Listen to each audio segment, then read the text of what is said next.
I held him. He was the most calm, peaceful baby. And I think I needed that because I don't know what I would have done if he had been crying the whole time. I told him how much I loved him. I told him that I wanted a life for him that I couldn't provide. I remember just taking in every single piece of him, his face, his hands, his feet, just trying to imprint him on me because I knew I'd never see him again. I didn't have a picture of him. I had a picture in my mind, and that was it. I kissed him goodbye, and I walked out of that hospital with empty arms. Welcome to The Rainbow Connection. This podcast was designed for mothers who are finding their way through life after loss. Whether you're grieving, trying to conceive again, newly pregnant, or holding hope in your heart for what's to come, this space is for you. Each week, you'll hear real and tender stories of love, heartbreak, healing, and the babies who continue to shape us. I'm your host, Kristen Mundy, a mother, doula, and a woman who's walked this path too. May these conversations remind you that you are not alone, that your baby is never forgotten, and that hope and grief can live here together.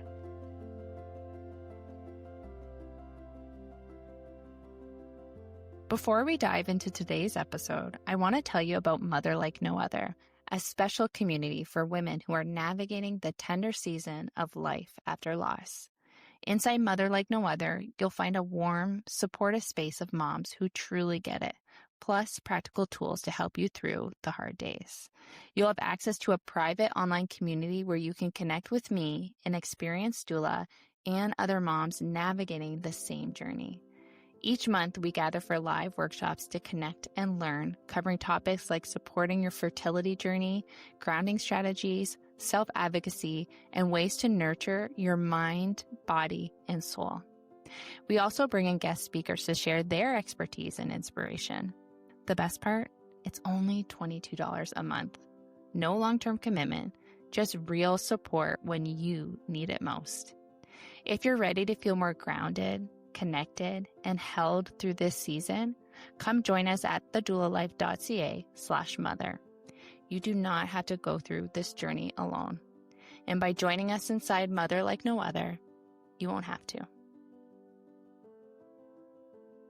Today's episode is a really special one, and I know I say that a lot because every episode on here is obviously so special, but today really is a first for the Rainbow Connection. We've held space for so many kinds of loss on this podcast, but we have never before shared an adoption story. And Sue's is one that has opened both my eyes and my heart in ways I just did not expect. Sue became a mother at the age of 17, navigating the isolation of a maternity home in the 1980s and making the most impossible, selfless choice to give her baby up for adoption. Decades later, she would finally get to hold her son again at the age of 18. But her path to motherhood didn't end there. Her journey took winding turns, including another loss, a miscarriage she didn't get the chance to process until years later, which I know is something so many women quietly carry. Eventually, she welcomed her rainbow baby Nick and found even more healing in the chapters that followed. Sue is an angel on earth. She has been a part of my own story, loving me, supporting me, and showing up in some of my darkest and sweetest moments. Her presence is steady and sacred, and I feel so honored to bring her voice to you today. Her story is both heartbreaking and heart-making. It's a story of surrender, reunion, grief pushed down and later unearthed, and the kind of love that finds its way home again and again. I'm really looking forward to hearing from her, sharing her with you, having you learn from her, and just feeling the tenderness that she carries just so naturally. Okay, enough from me. Now let's hear from Sue. Hello, everyone, and welcome to another episode of the Rainbow Connection. Today, I am joined with the lovely Sue. Hi, Sue. Thanks so much for being here. Hi, Kristen. Thank you for having me. I'm really excited to share my story today. I'm really looking forward to chatting with Sue. Sue is an angel on earth. I will tell you, if you don't know her, I'll let you know now. She is an absolute angel. And Sue is actually a huge part of my own story. And she's been an angel for me in both my loss with Vienna and with William. And we're going to dive into that later on in the episode. But Sue is going to share about her journey with loss today and her journey with, welcoming her rainbow baby. So she's going to talk a little bit about what that looked like for her. And she's going to include even an adoption loss, which we haven't heard on the podcast yet, which is a really valuable and important thing to talk about. But before we dive into that, Sue, why don't you tell our listeners a little bit about yourself? Thanks, Kristen. I am the mother of two very creative adult children who are in the film and music theater industry, married to an amazing man who I've been with for 38 years.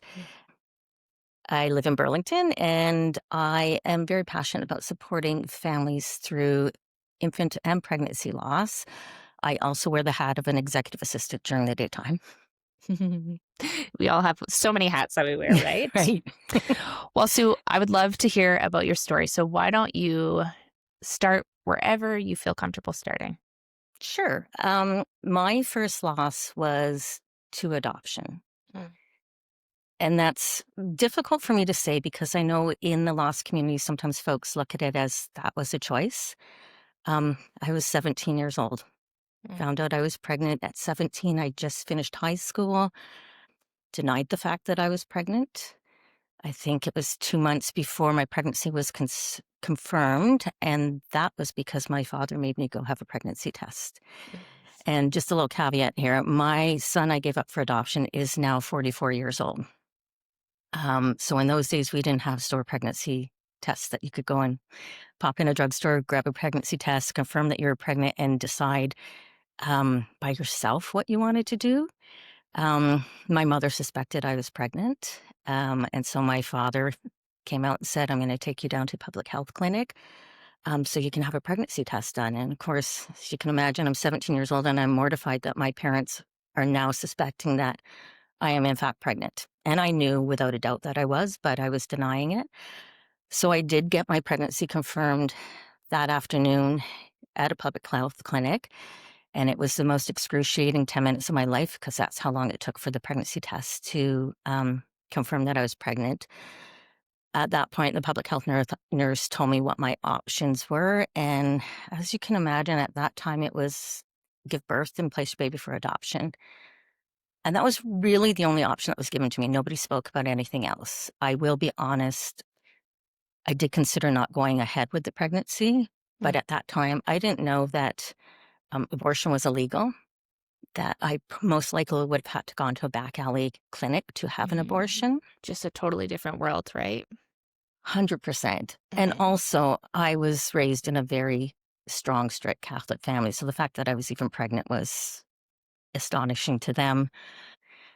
I have to say that I know the decision was taken out of my hands once my parents found out I was pregnant. So I'm 17.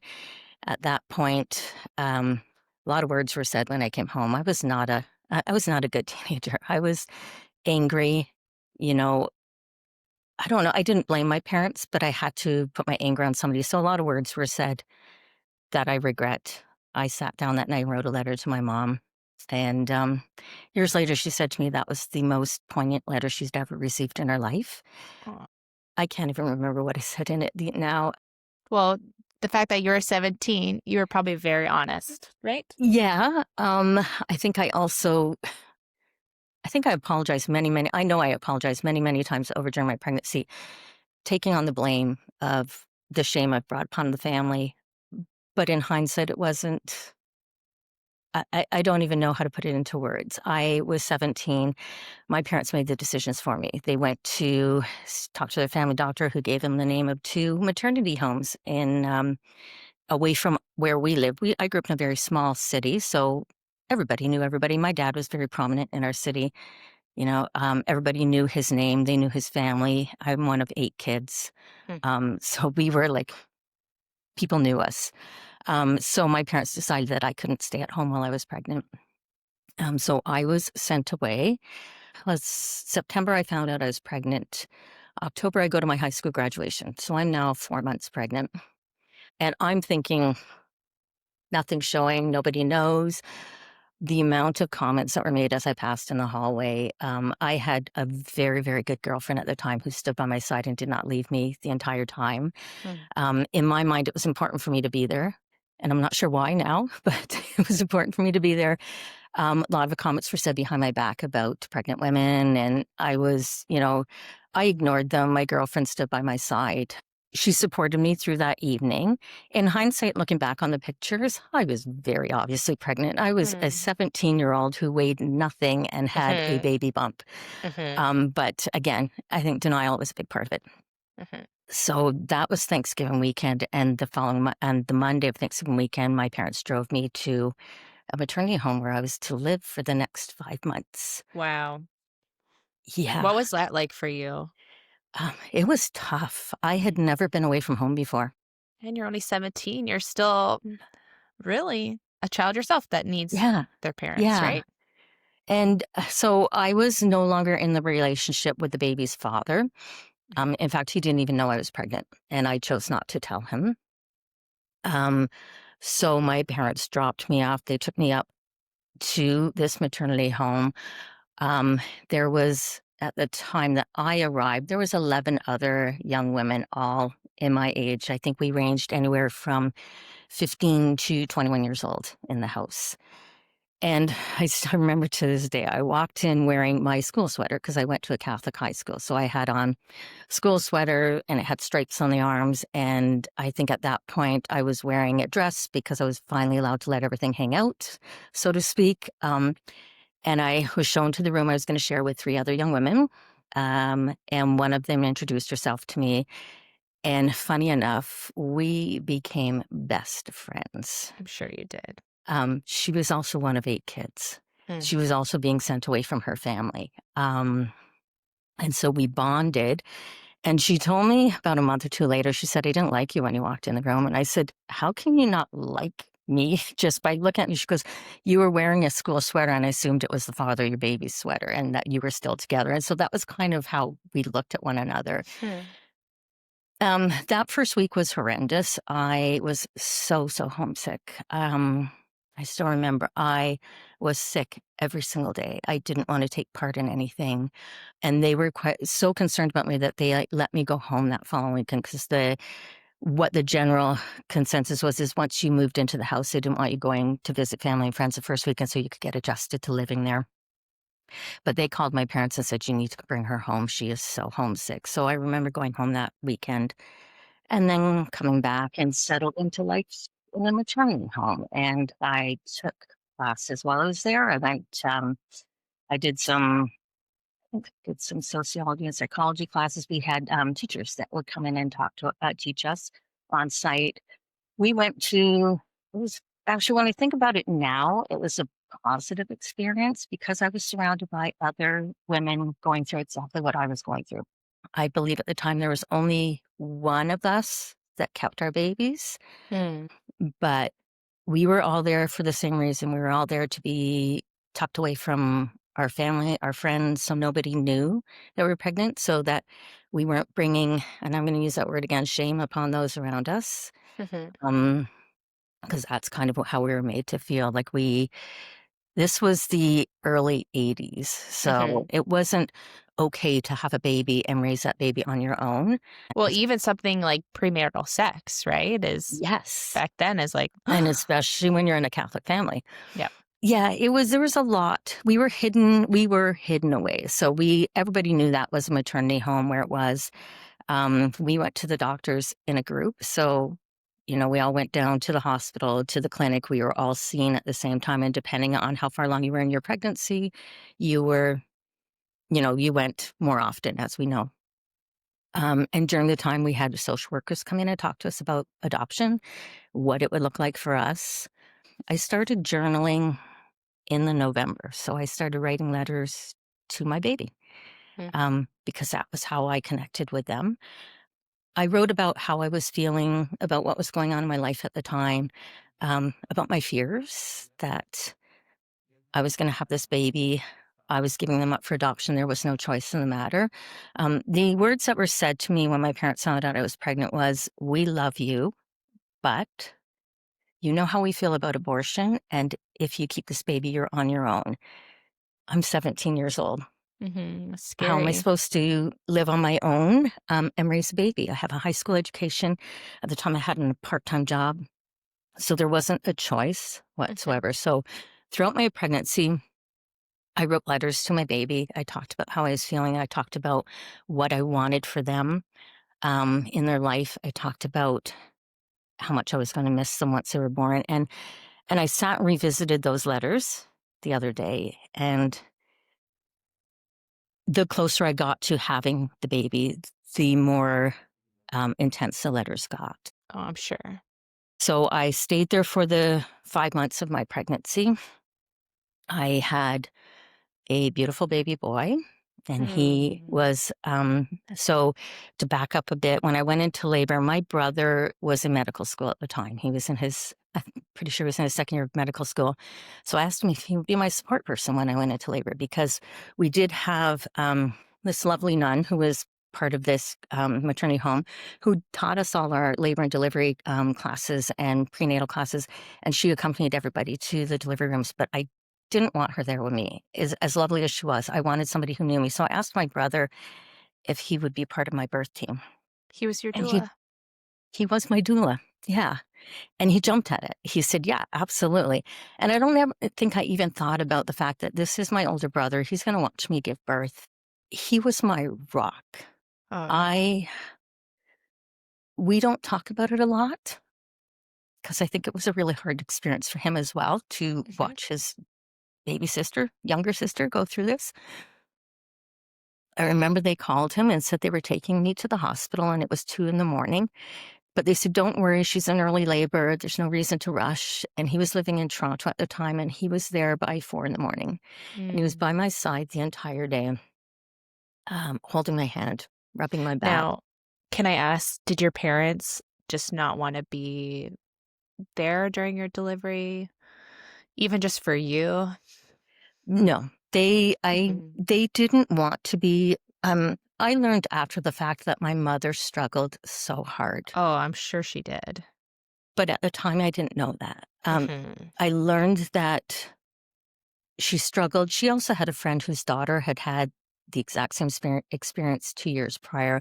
And this was one of her best friends. So she kind of gave her some guidance along the way. And she suggested that she not meet the baby when it was born, because she said, that's your grandchild. Mhm. And everything you've decided for Sue and with Sue will go out the window if you meet that baby. So Mhm. after the fact, she told me that she really struggled a lot with the decision. So yeah, it wasn't even a question of they would be there to support me. My brother was there, uh, held my hand, rubbed my back. Remember, we played cards, and things got really intense and real around 2 o'clock in the afternoon when the contractions started. At that point, I was given an epidural, and the reality of what was happening, I think, hit me hard at that point. I remember being taken into the delivery room, and they tried, it was a trial forceps delivery. But as soon as they wheeled me into the delivery room and I saw the bassinet there waiting for the baby, I started crying and I said, I don't Mhm. want to see this baby when it's born. And my brother at that point looked at the nurses and said, she's giving her baby up for adoption. And I don't think that was communicated to the Hmm. team that was taking care of me. And so at that point, they wheeled that away so I couldn't see anything. I remember they did a trial of forceps, which was unsuccessful. And so they said, we need to take her in for a C-section, and we need to do it now because the baby's Mm. heart rate was dipping. I wasn't doing well. And so at that point, my brother said, I would like to be in the OR with you when she's in there. And the doctors looked at him and said, this is your sister. This is not some random patient that I know you're a medical student. This isn't some random patient. This is your sister we're taking in to do surgery on. He said, I would like to be there for her. So in the end, they agreed that they would put me out. I had a C-section under general anesthetic. And so once I was under, my brother got to come in, and he was there through the whole thing. When I woke up in the delivery room, he was there. And at that point, my parents were there because he had called them. I don't know when he called them, but they were there when I woke up in the OR. So I woke up to no baby. I didn't hear the baby's first cries. And I think in hindsight, that's probably a good thing. Mm. But I woke up to be told that I had a baby boy, and that was all I knew.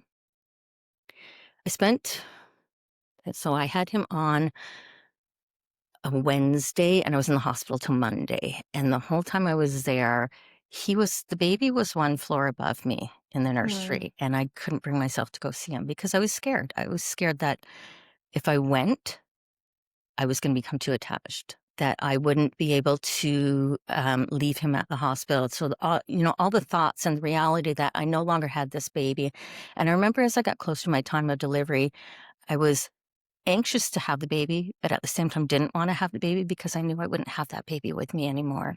Mhm. He would no longer be mine, and at that point, it was a he. So I had a baby boy. I named him Russell Gerard. He was 7 pounds, 8 ounces. Um, my last day at the hospital, I went to see him. I went to the nursery, and I remember the nurse handing me the baby, Oh, and you he held was him. I did. I probably held him for an hour, hour and a half. They were waiting to take me back to the maternity home, but the nun who I mentioned earlier, who was our labor and delivery nurse, was very patient and just sat outside the room and waited. I held him. He was the most calm, peaceful baby. And I think I needed that because I don't know what I would have done if he had been crying the whole time. I held him. I told him how much I loved him. I told him that I wanted a life for him that I couldn't provide at that time. I remember just taking in every single piece of him, his face, his hands, his feet, just trying to imprint him on me because I knew I'd never see him again. I didn't have a picture of him. I had a picture in my mind, and that was it. So I held him for an hour and a half. I kissed him goodbye, and I walked out of that hospital with empty arms, with no picture, and just him in my heart. I am. I had to go sign papers to give up my parental rights a week later. That was really hard Of course. because it became a reality at that point that because in your mind, or in my mind, I was tricking myself that this was not happening. Um, but yeah, I had to go sign papers. So I went home from the hospital on Monday. My parents came and picked me up that night and took me back home, which is a good thing because at that point I had my mother to take care of me. And as hard as it Mhm. was for her to watch what I was going through, I do remember her mothering me. Because now you also had gone through major surgery. So Yeah. major surgery, postpartum, Yeah. which none of that was explained to us. We're going to have a baby. We're going to give a baby up for adoption. We're going to go home. Well, it's a whole generation of avoidance, right? Yeah. So you're Mhm. going home. I remember when my milk came in Mm. and my mother was helping me out of the bathtub at the time. Cause again, I'm recovering from surgery. There's no shower at my parents' house at that time, getting out of a bathtub and the milk is just flowing. And my mother looking at me saying, we need to help you. We need to do something about this. So in those days, you could take, I can't even remember what they gave me, but they gave me some sort of prescription medication to dry out my milk. Mhm. My body was covered in stretch marks, so many reminders that I had given birth to a baby, but I didn't come home with a baby. Mhm. So that was tough. I came home and was expected to carry on with my life like nothing Mhm. happened. I had Russell in March. I went back to school post-secondary in the September. So at that point, I moved on. I got a job, or I thought I moved on. Got a job, went back to school. Sue, can I ask, did baby Russell, was he matched with a family? Did you know, or? He was. So I Okay. found out I signed my parental rights, and then there's a 21-day period where you have a chance to change your mind after you sign away your Mhm. parental rights. And once that 21 days was up, he was then placed with a family, and they already had the family for him, but Mhm. Russell was kept in foster care until the waiting period was over, and then he was placed with his family. He was placed in a family that had two other children who were both adopted. So he has two older sisters. One was 6 and one was 3 at the time that he was placed, and he was the only boy. Mm. Um, I applied for non-identifying information when he was probably 17. So yeah, I applied for non-identifying information. I got it from the CAS, and so what all it told me was the the dynamics of his family. So he went into a family. His mother was a special education teacher. I can't remember what his dad did. He had two older sisters. That he played soccer. That his parents were overjoyed to have a little boy, and that their family was now complete. So reading that information 17 years later helped to heal a heart that still Mm. wasn't healed. Mhm. So he's now 17.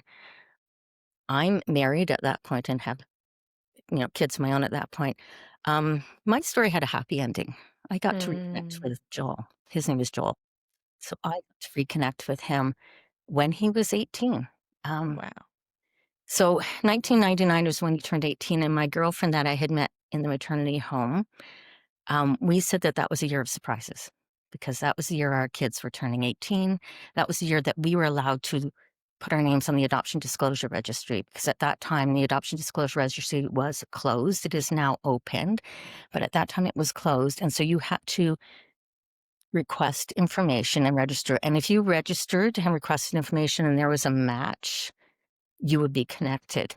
So would that mean they also registered to get Yes. information? So you So both kinda have to apply and then So okay. both the birth parent and the adoptee have to apply, and if they do, then and a match is made, then you're both informed that a match has been made, and at that point, you're asked if you want the information. Mm. So I struggled a lot as to whether or not to do it. As mentioned, by that time I was married and I had a young family of my own. And my husband struggled around whether or not we should do this. And I said to him, I always had the opinion that I wanted to put my information out there because I never wanted the child that I placed to adoption to feel like they were rejected. Mm. I always wanted them to know that they were much loved. Mhm. I couldn't keep them, but they were much loved. And if they wanted information about me, I wanted it to be available. So at the same time, I registered on a website, and I can't remember the name of it now, something about Angel Wet Registry or something, and it's where you could put your information out there if you had placed a child for adoption. If you were a birth parent, if you were an adoptee, you could put Mhm. your information out there. And so I did that in June of 99, or sorry, May of 99. And a week later, I got an email asking me all kinds of questions about where I had the baby, what was my family dynamic, what did my father do for a living, and I'm sitting there thinking, who is this person? Why are you asking me these questions? And then, so I went back and I said, why are you asking me these questions? And they said, well, we have a person who matches the information you've plugged in, and we Mm. need to confirm more information before we can confirm that we have a match. So we went back and forth by email for 2 or 3 days. And at the beginning of June, it was confirmed that Joel had also registered with this website. Wow. So Joel had registered with it. I had registered with it. He was 18 years old at this point, and they gave me his name and phone number. So they contacted him and said, your birth mother has also registered. She's looking for you. Are you okay with us giving her your phone number and your name? And at the same point, they said to me, are you okay with us giving him your phone number and name? So our phone numbers and names were exchanged through this agency or this organization. And I sat with it for about a day. Um, Because the emotions, I mean, I was overwhelmed. I never thought that this would happen. I never thought that I would have the opportunity to meet that little baby as an adult. And so I was overwhelmed. I was excited. I was scared. I was nervous. I was like, what am I going to do with this information? So I called him the next day and I was told that he wasn't there. So disappointment, hang up the phone. I call again the day after. And at that point, the person who answered the phone said, is this Joel's mother? Oh my gosh. And I stopped dead and I said, yeah, I'm Joel's birth mother. And she said, I'm Joel's mother. Uh, And she what said was to that me, like? it was, uh, it was, it was hard to hear, but at the same time, this beautiful woman was protecting her baby boy. And she said to me, he's not ready to talk to you or meet you yet. And I said, can I ask you questions about him? And she said, yes. And so I asked her what he was like. And she said, he is a beautiful, loving young man. She said, and I need to ask you something. And my first thought was she was going to ask me not to contact him, to not become, to stay out of his life. She said to me, please don't hurt my son. She said, he is the most loving individual, and I don't want you to connect and hurt my son. And I said, I don't want to hurt your son. I said, I just want to know he's okay. I want to know that he had a good life, that he is loved. I want him to know why I made the decision I made. And I said, I have two young children. I said, I know the protection we have for our kids. And I said, and I would never, ever hurt your son. And she said, okay. And that was it. And so that gave me a sense of peace, knowing that he had this mother who just would do anything for Of him. course. And then he called me 2 days later and said he wanted to meet that afternoon. So it's like, no lead in time. Whiplash. Yeah. Yeah, no lead in time. So he needed time to process information. So we agreed to meet and we met for coffee at a Tim Hortons close to his home. I found out that his older sister was like, said that she wanted to come with him. She didn't want him doing this because neither of his two sisters at that point had met their biological families. And so they were concerned for him. Well, and they have an actual understanding of what, this experience may feel like to be an adopted child, right? So I remember sitting in the parking lot waiting for him. I knew what car he was going to drive. He knew what car I was in because that was the only way, like, how are we going to know each other? Which is a really silly question in hindsight because as soon as he stepped out of the car, I knew who he was. He looked just like me. I was going to say, did you feel, that must have been wild. He looked more like me than my two young children I had. Wow. Just double. I looked at him and at the same time, I think we both went, wow, I feel like I'm looking in a mirror. And I'm sure for him, never having anybody around him who looked like him, both his sisters older sisters are mixed race. So to have somebody he's looking at that looks just like him. And I looked at him and I said, wow, I feel like I'm looking in a mirror. And then I said, can I hug you? And he said, yes. And so I held him. And then I stood back and looked at him again. I said, can I hug you again? And he said, yes. And we hugged each other for a very long time. I don't know that I had words right away because I was in shock of how much he looked like me, but also getting to hold him again. And I said that to him and I said, and I forgot to mention that when I left him in the nursery, I had pinned a medal of St. Jude on his blanket. He was wearing it on a chain around his neck. Oh my gosh. He said when he was 4 years old, he learned he was adopted. And his mother gave him that and said that it was a very special present from his mother who gave birth to him. And adoption was always very open in their home because all three of them were adopted. And I had written letters to him and his parents when I placed him for adoption, telling him how much I loved him, explaining to him my decision to give him up for adoption. One to his parents, and I didn't know who they were at the time, asking them to take care of my baby, to love my baby. And he found those letters when he was 16. His mother hadn't given them to him yet. He found them when he was 16, and she didn't think he was old enough to deal with it yet. But once he found them, that's when the whole gates opened about he wanted to meet his mother, and she told him he needed to wait until he was ready. So we talked about that. And we spent 4 hours talking. Wow. And I remember coming home and feeling like, without realizing it, that there was a hole in my heart that was healed that night. Wow, I bet.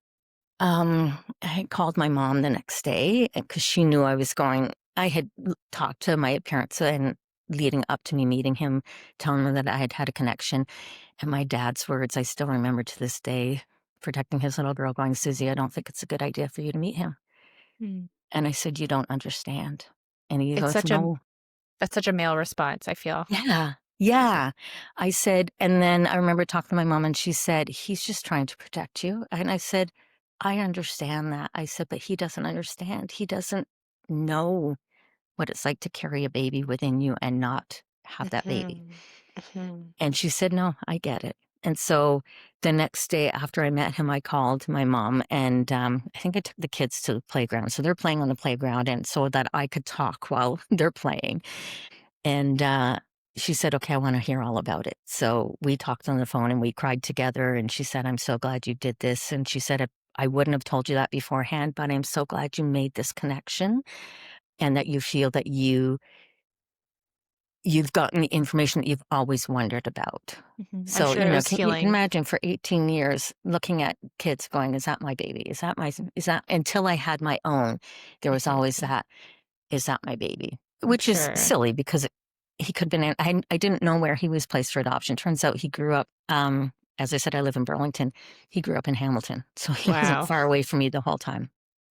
I'm sure that conversation was also healing for your mother, right? Because I'm sure she has had questions all Yeah. these years, right? Yeah, I'm sure she has. So, and we talked a lot about it over the years. Lots of forgiveness was done. I'm Um, sure. yeah, and then so that was he was 18. I met him and then we got together one other time and then he told me he didn't want anything to do with me at that point. Mm. And so of course my heart broke because in my head I had a vision of what it looks like that we were going to connect, we were going to grow a friendship, we were going to get to know each other. In hindsight, he was 18 years old.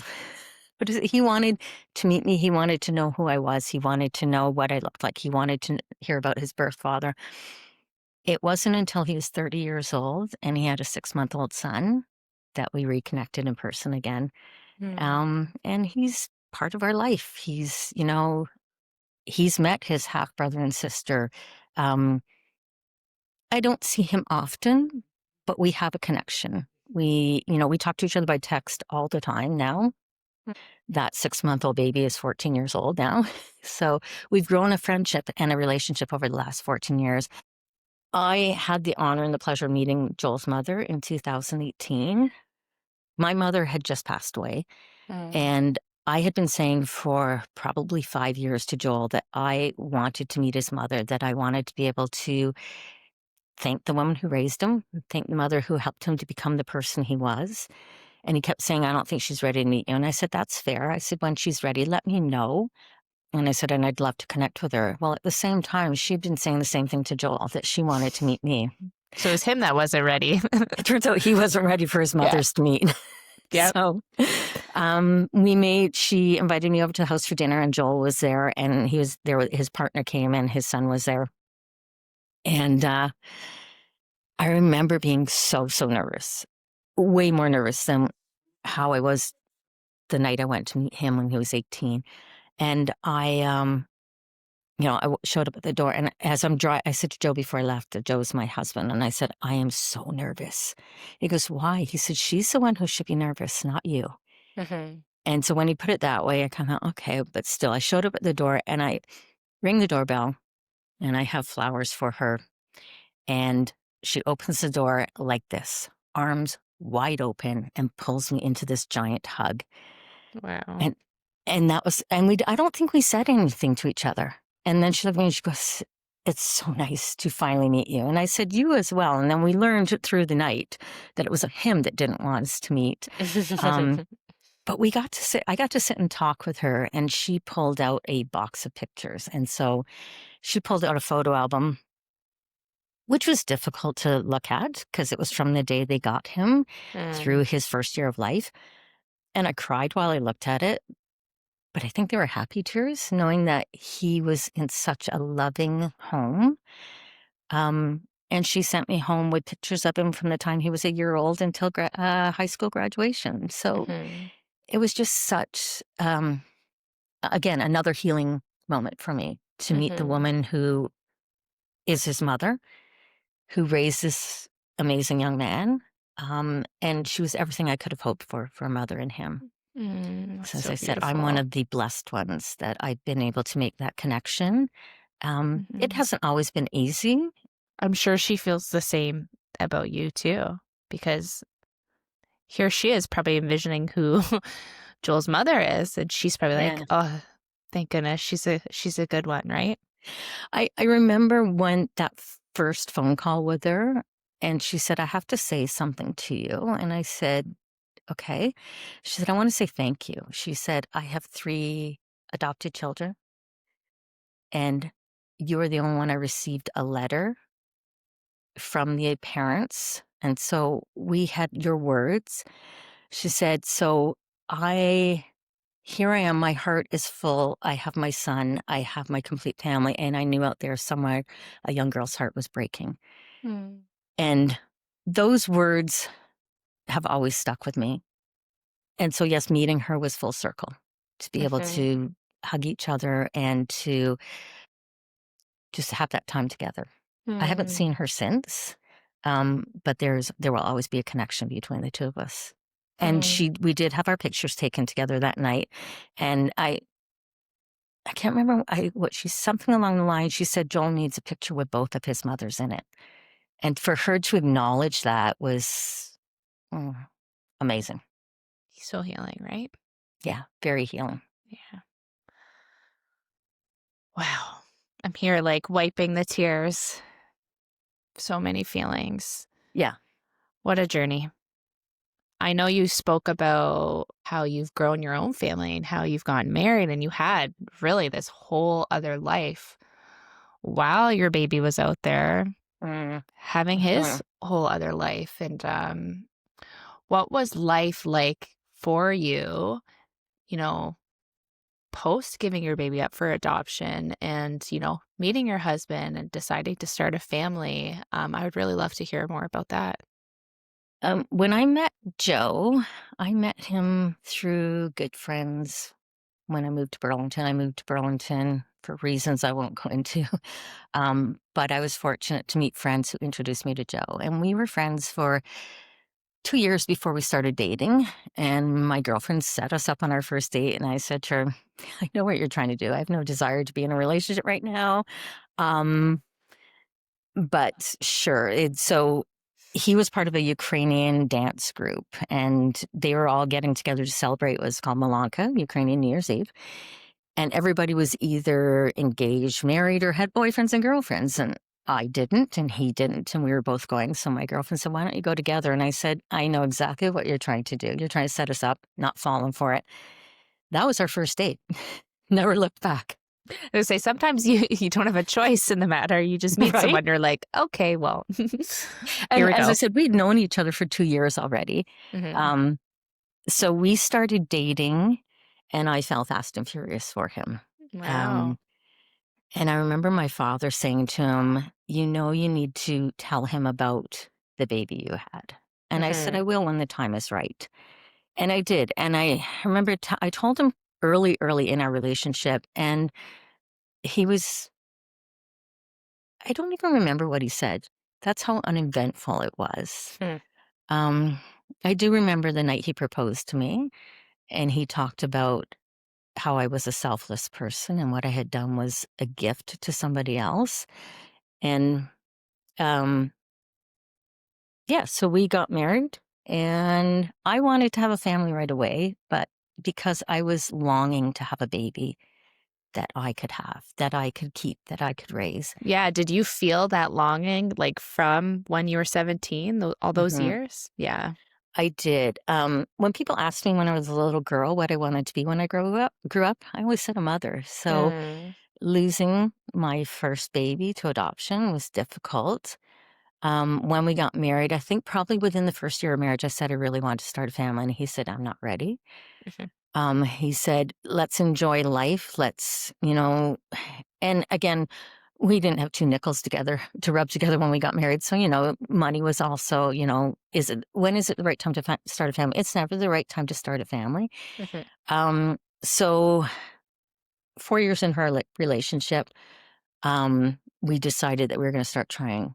He said, yeah, sure, let's start trying to have a family. And so it turns out I was already pregnant. I wasn't aware of the fact that I was pregnant. I knew that, I'd be driving to work and the smell of diesel would make me feel very nauseous, which wasn't normal for me.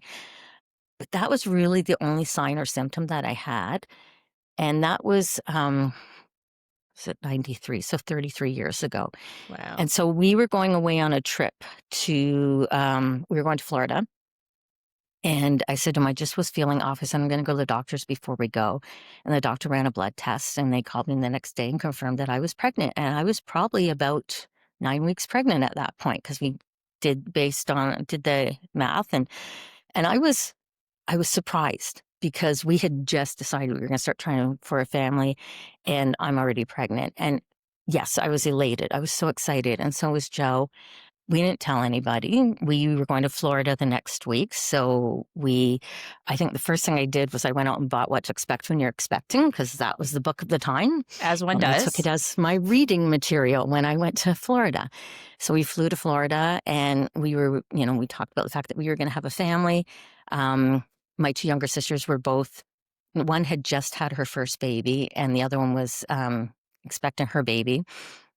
And so there's going to be 3 babies that were all going to be born around, in the same year. And we went to Florida. We're enjoying our vacation. And halfway through our vacation, I started spotting. Mm. And I didn't really think much of it because my mind, I wasn't thinking about I could lose this baby. Never did that cross my mind.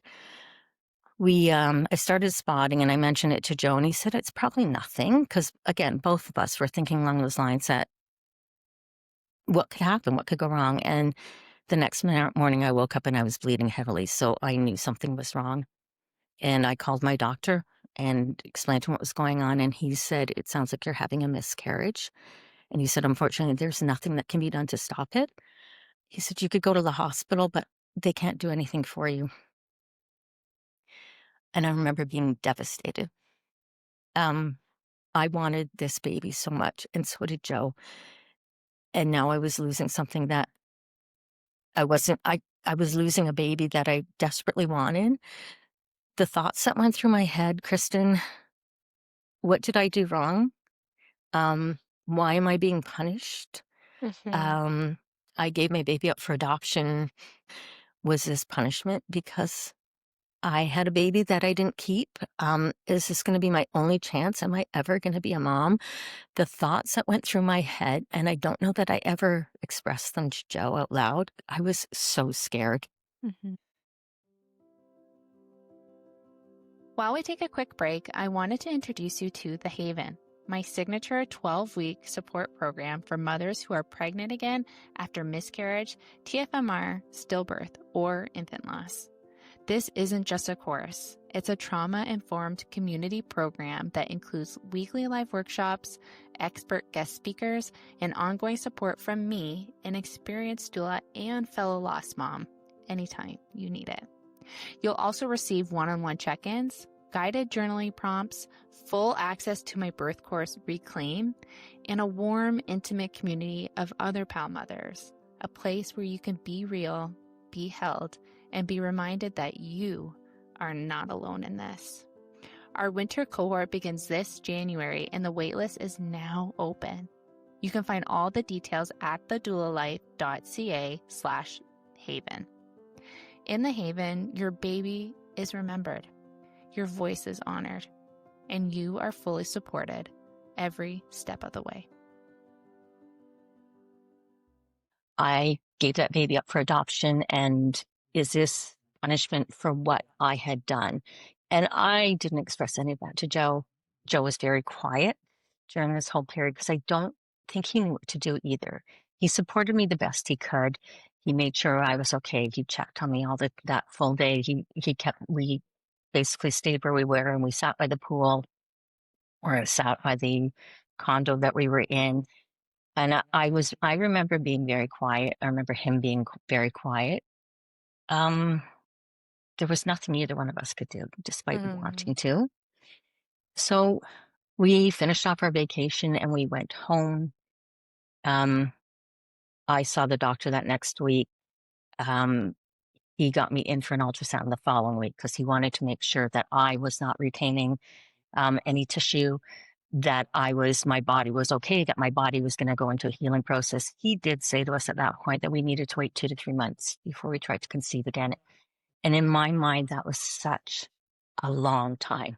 I Oh, it wanted, feels like forever, right? it does. I wanted to be a mom. I wanted to know that my body was capable of conceiving a baby again, of carrying that baby to term. And I remember saying to Joe, I don't want to wait 3 months. And he was very by the book at that point. He said, we Mhm. need to do what the doctor said. We need to pay attention to what he's telling us. Now, did you feel like you and Joe were kind of experiencing your miscarriage a bit differently because this for you was your second loss and this was Joe's first? Probably. And at the Mhm. time, I mean, this was 33 years ago. Mhm. 32 years ago. People didn't talk about pregnancy losses. Nobody shared that they had had a miscarriage. Um, I think he was at a loss as to what to do. Mhm.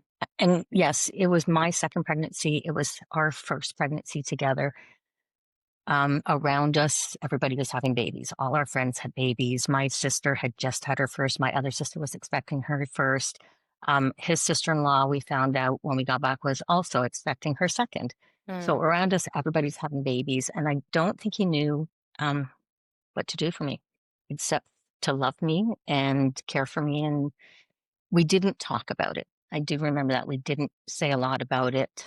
I did go into work when I got back from vacation, spoke to my supervisor, and I said, I need to take a day off next week. I said, I know I just came back from vacation, but I need to go for an ultrasound. And she looked at me and I said, no.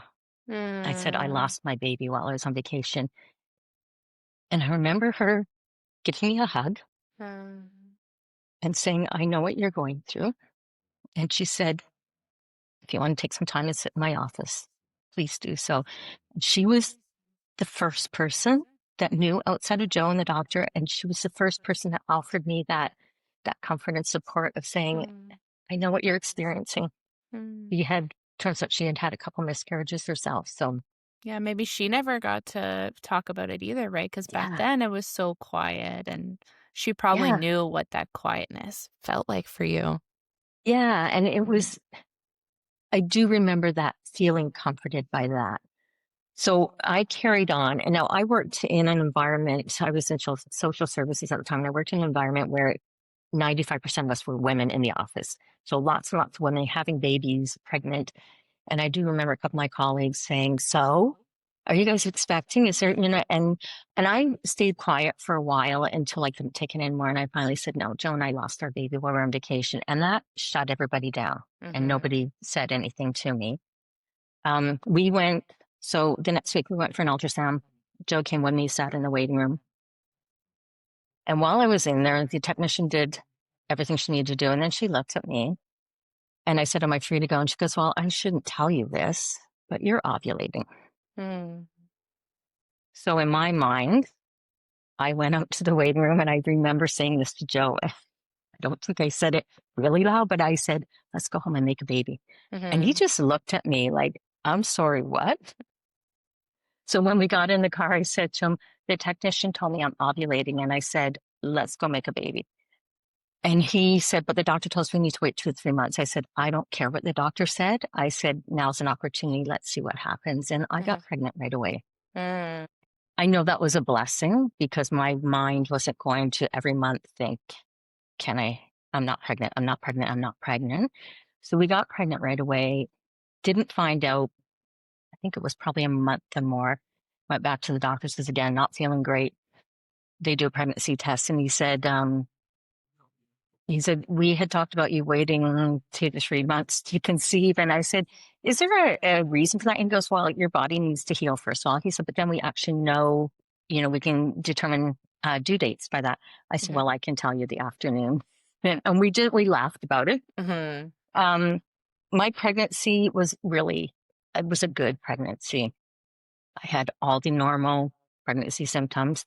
We chose not to tell anybody right away. We were keeping this very close to our hearts because I didn't want to end up losing a baby again and having to tell people if we had already told them we were pregnant. So we go to a family function. It was Easter in April. Go to family function, and I'm maybe 6 weeks pregnant at that point. 7 weeks, I don't know. We had found out early, but we're not saying anything. My sister, my younger sister, was very obviously pregnant. She was due the next month. And my parents' parish priest came over to the house for dinner. And Joe and I are in, I remember this very vividly. We're in the kitchen and we're leaning against, my parents had old radiators in the kitchen. So we're leaning against the radiator, just chat with everybody in the kitchen because that's where everybody hung out. And I remember the priest walking up to me. He said, "So, congratulations." And I said, "I'm sorry, what?" And Joe froze, I froze, and he goes, "Well, Mike and Kathy told me they have another daughter who's expecting." And I said, "She's in the backyard, very obviously pregnant." And that was it. I know my face must have given something away, but at that point, I didn't say anything. I wasn't having a glass of wine either, which is, what we do at our family gatherings. Yes. So I remember after dinner, my mom took me aside and she said, "Are you okay?" And I said, "I'm fine. Why?" And she goes, "Because when the priest congratulated you on being pregnant, you had a really strange look on your face." And I said, "Oh."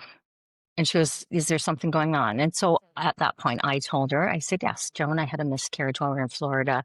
We found out we're pregnant again, but we're not telling anybody because we don't want to tell anybody right now."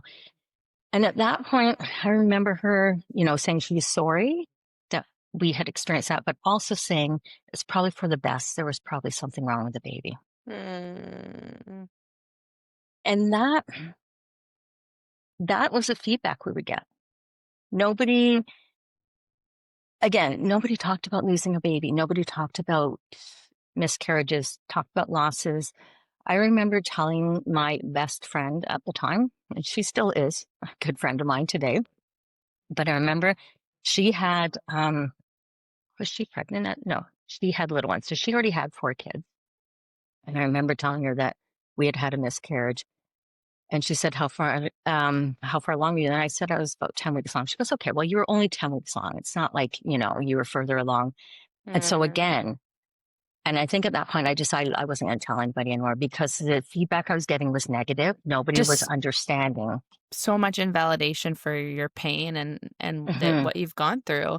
Even your mom, this is such a mom thing to do, but just her cornering you and like kind of making you tell her is Tell her, like, yes. I'm not really ready to have this conversation, but I guess we're having it. So yeah, Yeah, I am. There's just yeah. a lot of that's just like the norm, right? I mean, even Yeah, now, but back then more so, right? but like no boundaries, nothing. Mm-hmm. And I know it was done out of love. I Of know course. she saw me and She's saw your the pain in mother, my face. She's my mother. right? But now it turns out in hindsight that my mother had 3 miscarriages Mm-hmm. early. So I'm one of 8 kids, and Mm-hmm. she lost 3 pregnancies as well. So, Mm. but she didn't share that with any of us, of course, until we were older. So, and even when I told her I had a miscarriage, she didn't say that she had had them as well. So that's how, I'm So going to say interesting, eh? taboo the subject was. And I don't know if it was just our household. I don't know if it was just her thought process. But we never told Joe's parents. They never learned that we had had a miscarriage. They just learned that we were pregnant, and everybody was excited because now there was 2 babies being born on his side of the family because his brother and his wife were also expecting at the same time. Pregnancy went really well until probably I was about 30, 32 weeks, and I was at work, and I had this really weird feeling, and my belly went really tight. My heart started racing, and I got really scared. Hmm. So my friend took me into an office. We called my GP and OB, and he said, "You need to go to the hospital for a non-stress test. We just need to make sure the baby is okay. It doesn't sound like I can't diagnose you over the phone." So I remember one of my colleagues driving me home and another one following in my car. Joe was home when I got home. We went to the hospital. We did a non-stress test and everything was fine. They said the baby's moving. There's a good heartbeat. We're not sure what's going on with you. Take the next couple of days to rest. And I did that and everything was fine after that. Um, Nick decided he was coming on his own timeline. So Nick is my rainbow baby. Hmm. Um, he was due in December and he was born November 18th. Hmm. So I was, That's just like my husband. He also oh, was sneakily early. Yeah. November and okay. December. Yeah. And the funny thing was, is one of my good friends and I were both expecting at the same time. And this was her second, and she was due the end of November, and I was due the end of like the week of December. So it was always like we were talking about we would have babies close together, and I said I'd be able to rely on her for all my support for, breastfeeding and whatever questions I had, especially since it was her second baby. And we were doing a prenatal swim class together at the time. And I had that morning, the morning before Nick was born, I had tripped. And Joe had caught me before I fell. And then I went to work and nothing happened.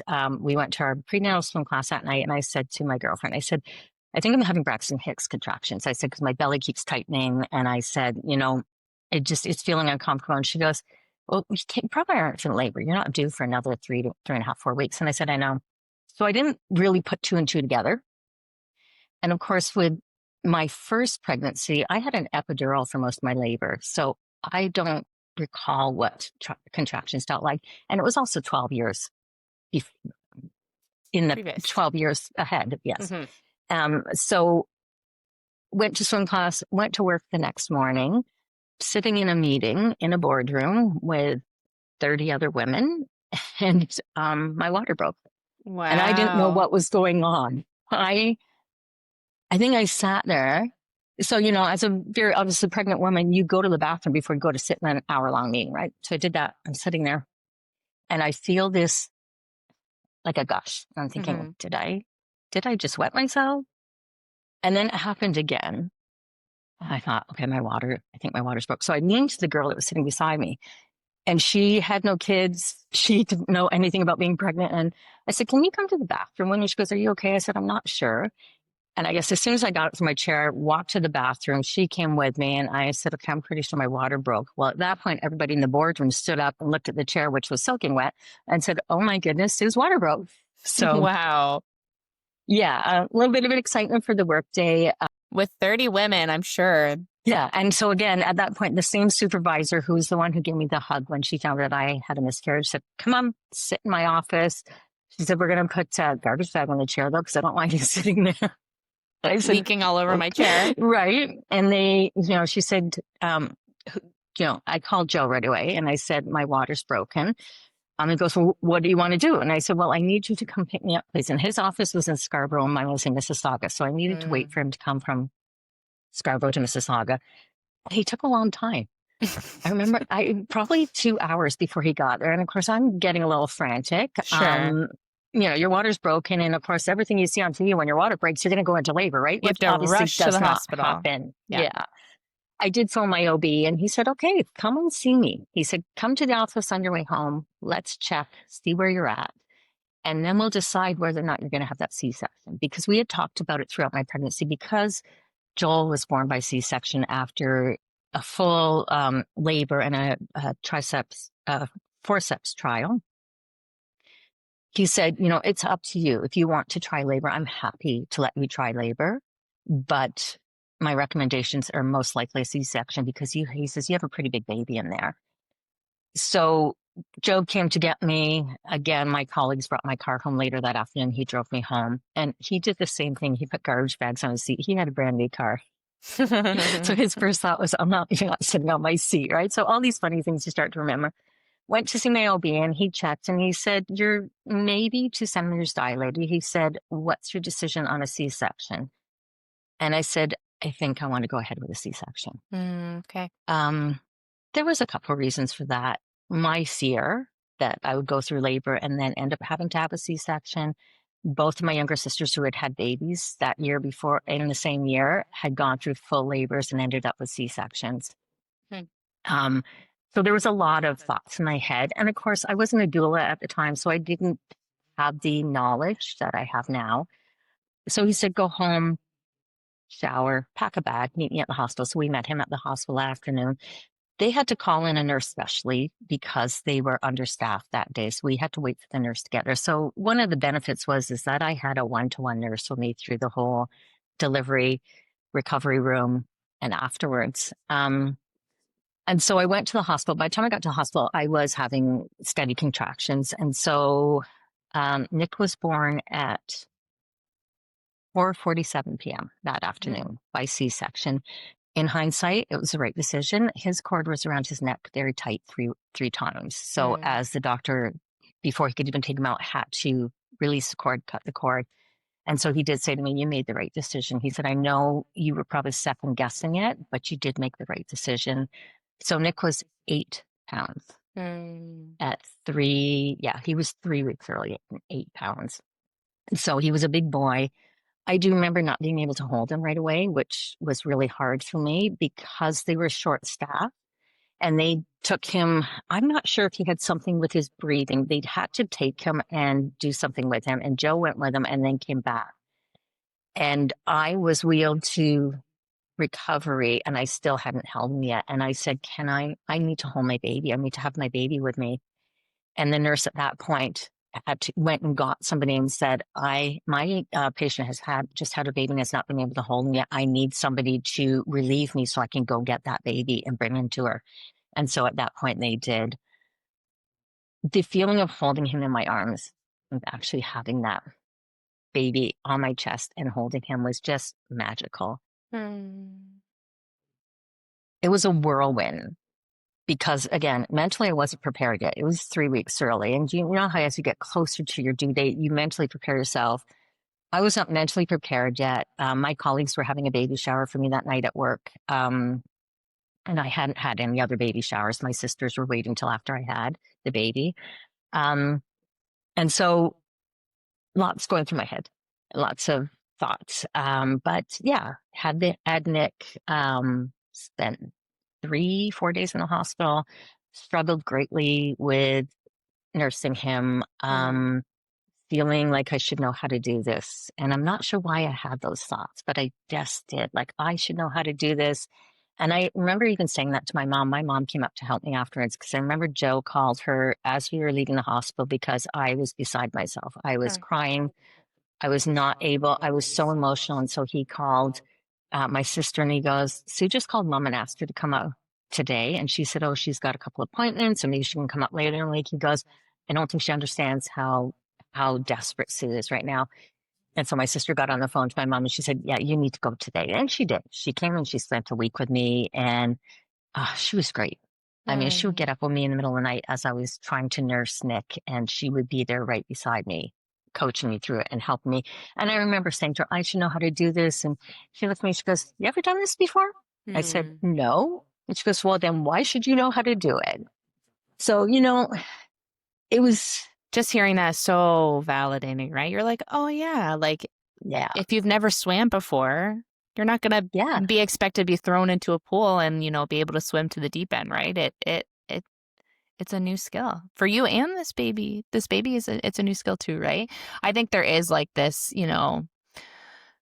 it's just culturally you've been told over and over again that this is so natural. You should know how to hmm do it. It's as natural as, breathing to feed your hmm baby. And it's like, well, actually, it's a lot of work.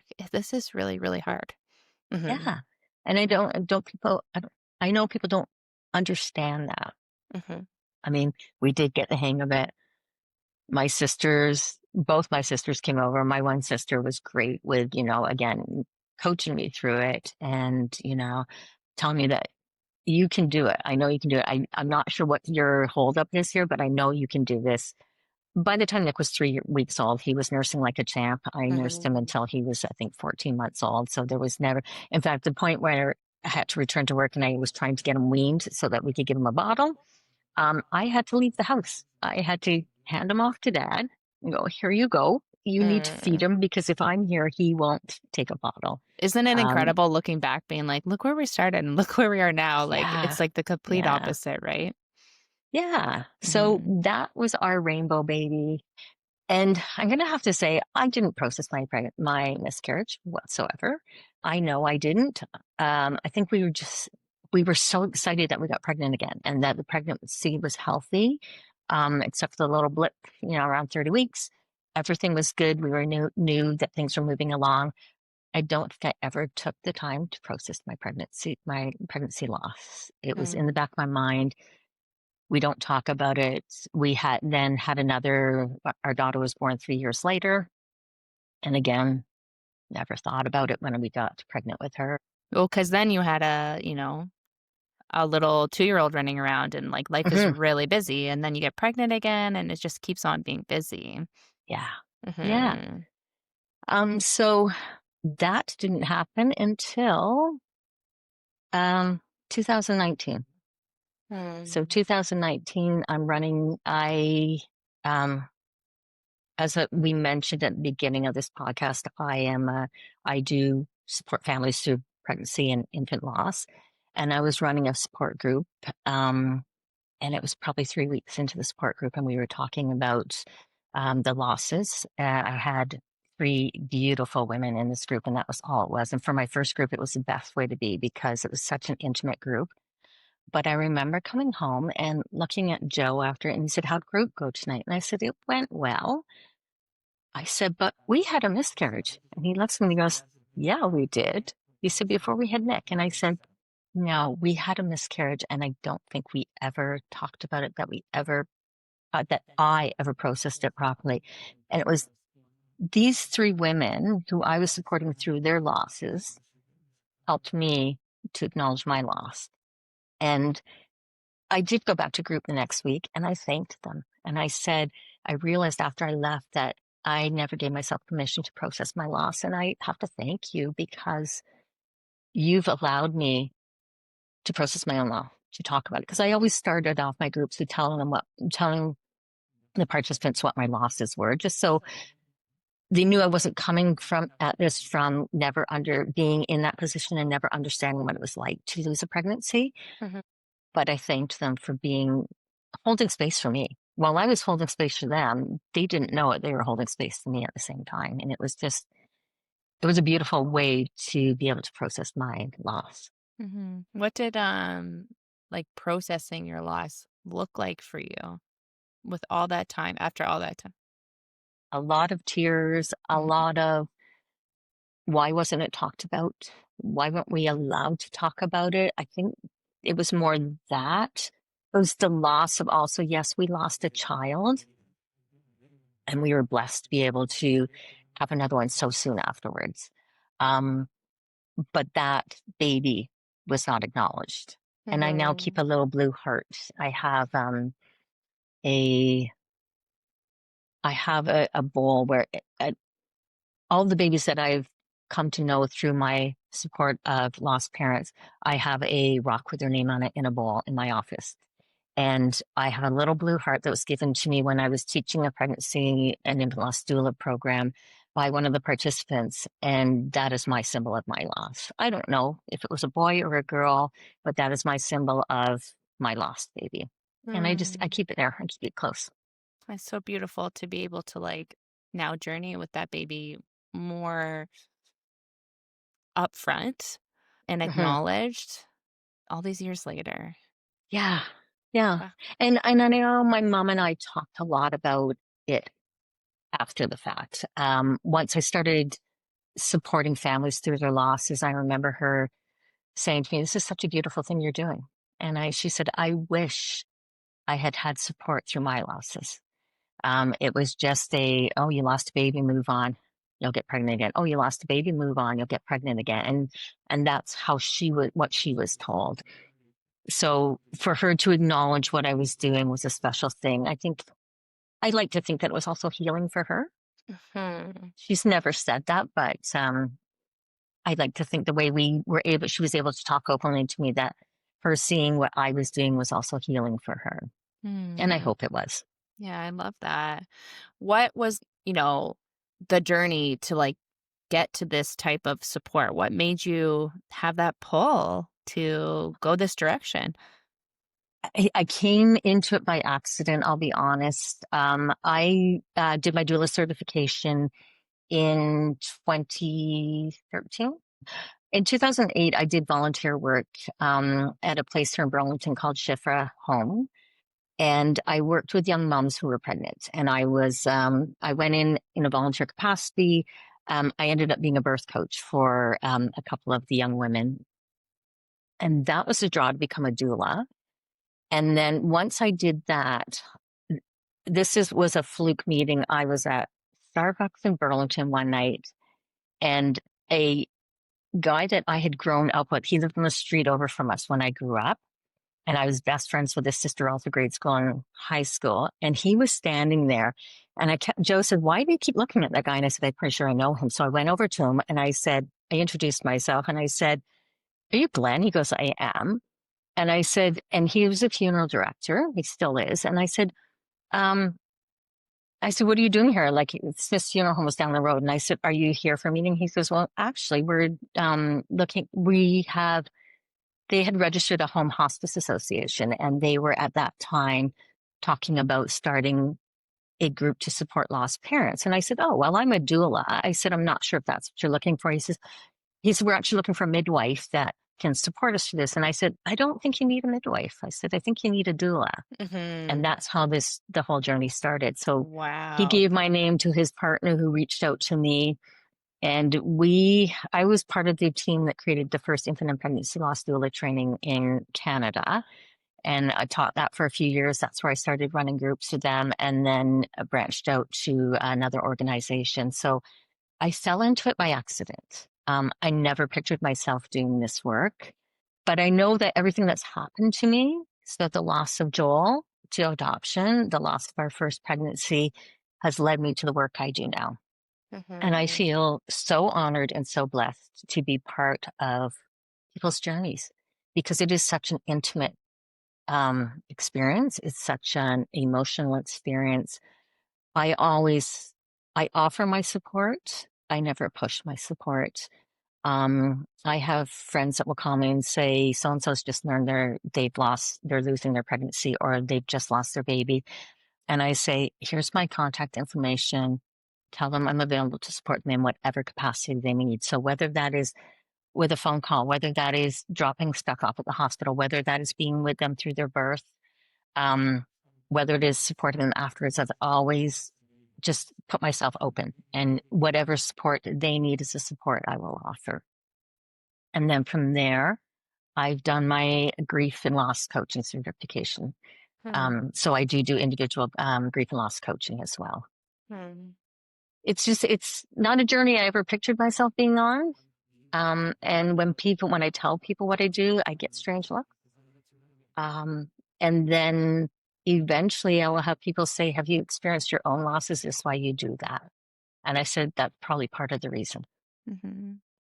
Well, it takes a special person to do what you do, It's, because I think a lot of people, holding that space would feel like a lot. But I think when you are a lost mom and you have gone through life altering loss, it changes you, and you can never mhm, go back to a world where you don't know that exists. And I will say, like, obviously everyone listening to you right now is thinking this woman is an angel, and she really is. Sue actually, so the way Sue and I actually came together is because Sue was my angel. And when we lost our daughter Vienna, I mean, when you lose your baby, you're just not on this planet. You're not thinking about things logically, about the stuff you want to do. And one of the ways that Sue showed up for me that I will never, ever, ever forget is, we didn't have anything packed for our daughter. And all of a sudden, our daughter was going to be born. And I was like, what is she going to wear? Like, I didn't think I was going to be dressing a baby at 31 weeks, especially a baby that's no longer here. And Sue, who I've never met in my life, showed up at the hospital with an outfit for my daughter. And ooh, I might cry. Um, it was just like such, a loving act in a time where I felt so alone. And it was just such a small thing that meant the absolute world, because this was what my daughter was.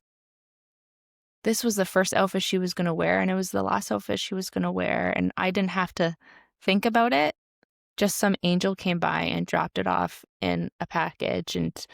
And Sue, I can't put into words what that meant for me. Um, it's small acts like that where, you know, you don't even know what you're doing to someone's life, but that changed my life, that act. And you really are an angel, and you really do. I know people joke about she does the Lord's work, but you really do the Lord's work. I've never felt like so taken care of. And Thank you. I'm not close with my mother in that sense. And that was a moment I really needed my mom, and that felt Mm, so motherly to me. So thank you so much. that means so much to hear that Hmm. because we do these acts and we don't do them for things. We do them because we know somebody is hurting, Hmm. and how can I bring comfort in that moment? And often, like when you are loving someone at that time, they don't have the capacity to thank you in the ways that they would like to because they're on a different planet, like I said, and sometimes it takes some time for them to get out of the muck of it all Yeah. and some Oh, processing to really look back and be like, wow, that was unbelievable. I knew it was unbelievable then, but then it's like, wow, that was unbelievable. And it was one of those moments I'll remember for the rest of my life. Yeah. So thank you. me as well. I still Hmm. remember our first phone call together. And Mhm. Sue, life really does go full circle, right? Because I did have a happy ending, and I still will always obviously carry my babies with me, but I Mhm. did welcome my rainbow daughter, Senna, and what a gift it was to have Sue come to my house and hold my baby. Mm. And Sue brought a cute little onesie that said little sister. And I'm like, I'm going to keep this one forever too. Like, it's just those little things that are like, you get it. You get it. I And do. And it was such a full circle moment to meet Senna, to hold Senna, mhm, to meet you in person. Because as you said, we'd mhm, never met. mhm, We talked on the phone, we text back and forth, but we had never met in person. mhm. I feel really honored to do the work I do. It's hard, It and is sometimes hard. I come away, and some are harder than others. Mhm, The last one that I have gone through was in May, and it's a friend of mine, and it was her daughter, and mhm. um, it was a tough one to process. And I hope that I was able to give them the support and comfort that they needed. Um, but yeah, it was a tough one for me too. I'll be honest. Mhm. Mhm. Yeah, That's where you need people to talk to afterwards. And I did have people to talk to, which is good. You have that circle around you, someone you can reach out to and say, "Hey, I'm struggling right now." But also on the other hand, being part of this community, I was able to pull upon a dad and a mom who were both lost parents, who both reached out to me and said, "I'm happy to connect with the parents when they're ready, or if they're Mhm, ever ready." And so mhm. having that community out there of people that I can say, "Hey, are you okay if I give your contact information to this person?" And knowing that beyond me, there's other people who can also support them going forward. Totally. I really always lean on the expression, it's the worst club with the best people because they really just get it, and they're very often the first to step up to be that person for someone else Hmm. because they get it, right? They get it. Yeah. Mhm. Mhm. Yeah.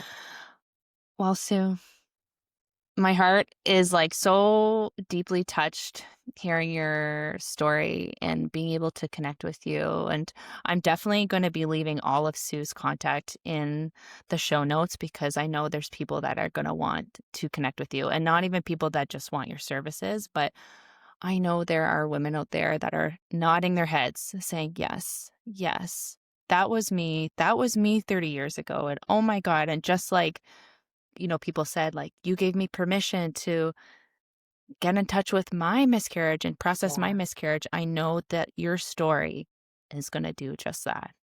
There are women out there that are going to listen to this, be like, wow, I had the same experience, and this is so healing to hear it from someone else. So I just want to thank you so much for sharing your story and your heart and, opening up this conversation that is so important.